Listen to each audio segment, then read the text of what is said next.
नमस्कार दोस्तों, मैं colonel Ajay, CEO Ajay astro money guru, first global astro finance digital channel से आपसे मुखातिब होता हूं। आज 2 मार्च सन 2022। दोस्तों, आपको याद होगा हमारे पिछले कुछ एपिसोड्स के अंदर हमने मोटे अनाज के ऊपर आपसे चर्चा की थी, खाद्यान्न पे आपसे चर्चा की थी और यही कहा था कि इस साल गेहूं के अंदर अच्छी तेजी की संभावनाएं बन सकती हैं। दोस्तों, ऐसा ही कुछ होता नज़र आ रहा है।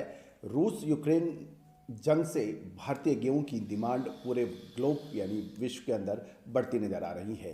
भारत के गेहूं एक्सपोर्ट को इस साल में तेजी की संभावनाएं बन रही हैं और इसकी वजह है रूस यूक्रेन के बीच में वॉर। दरअसल रूस और यूक्रेन दुनिया के सबसे बड़े एक्सपोर्टर्स में एक है और रूस वीट का सबसे बड़ा निर्यातक देश माना जाता है। रूस दुनिया के गेहूं के मामले में पहले नंबर पर यह है, जबकि यूक्रेन 5वां नंबर आता है गेहूं एक्सपोर्ट पर। तो दोस्तों, सबसे महत्वपूर्ण यही है कि इस जंग की वजह से गेहूं का एक्सपोर्ट प्रभावित होने की संभावना पूरी बन रही है और इससे भारतीय गेहूं की डिमांड और इसकी इंक्वायरी अचानक से बढ़ी बताई जा रही है। यूक्रेन पिछले एक दशक से एक बड़ा ग्रेन एक्सपोर्टर बनकर उभरा है। इस साल इसके दुनिया में तीसरे नंबर पर रहने की संभावना थी, लेकिन यूक्रेन की सेना ने अपने पोर्ट पर कॉमर्शियल शिपिंग को अभी सस्पेंड कर दिया है, जिससे ग्रेन और ऑयल सीड एक्सपोर्ट प्रभावित होना लगभग तय है। गौरतलब है कि यूक्रेन से सनफ्लावर ऑयल भारत आयात करता है। ऐसे समय में भारत के अलावा ऑस्ट्रेलिया से भी दुनिया के गेहूं के टॉप सप्लायर बनने की संभावना बन रही है। कजाकिस्तान, गौरतलब है कि कजाकिस्तान रूस पर निर्भर है, जबकि यमन यूक्रेन पर निर्भर है। कजाकिस्तान, जॉर्जिया, तुर्की, इजिप्ट और पाकिस्तान, ये 5 देश हैं जो रूस से गेहूं इंपोर्ट करते हैं।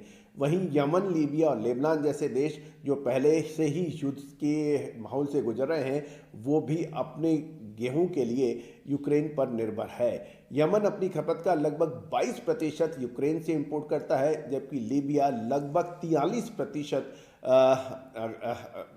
लेबनान और अपनी खपत का लगभग आधा गेहूं यूक्रेन से इंपोर्ट करता है और ये टकराव इन देशों में अस्थिरता और ज़्यादा बढ़ सकती है। गौरतलब है कि भारत के पास बड़ा गेहूं भंडार है और ये लगातार 5 साल की रिकॉर्ड फसलों के बाद भारत के पास गेहूं का बड़ा भंडार है, लेकिन गेहूं में अनफेवरेबल ग्लोबल रेट के कारण इसके शिपमेंट में बड़ी परेशानी आती है। और यदि हम विशेषज्ञों की माने तो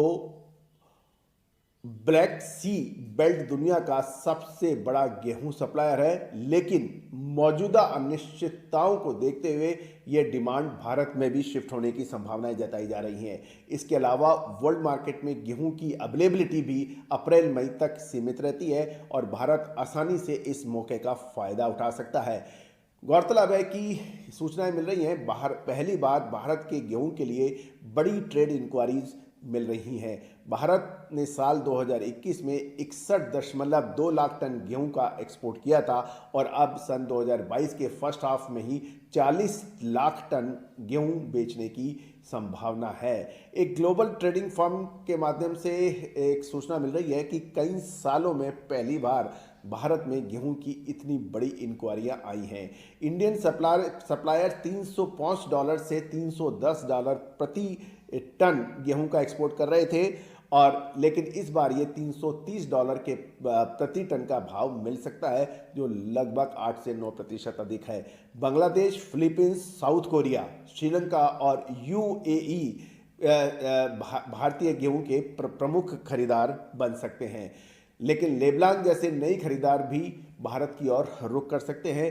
इससे भारतीय गेहूं की डिमांड बढ़ सकती है। गौरतलब है कि हमने आपको सबसे पहले युद्ध से पहले गेहूं के स्टॉक करने की बात कही थी कि इस साल इसमें तेजी है।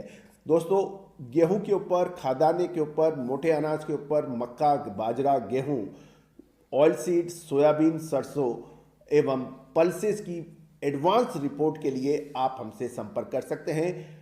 और यदि आप हमारे चैनल पे बिल्कुल नए हैं तो चैनल को सब्सक्राइब करना बिल्कुल ना भूलें और बेल आइकन यानी घंटी के निशान को भी प्रेस करना बिल्कुल ना भूलें, ताकि हर सूचना, हर अपडेट आप तक सबसे पहले पहुंचाई जा सके। एक और महत्वपूर्ण बात,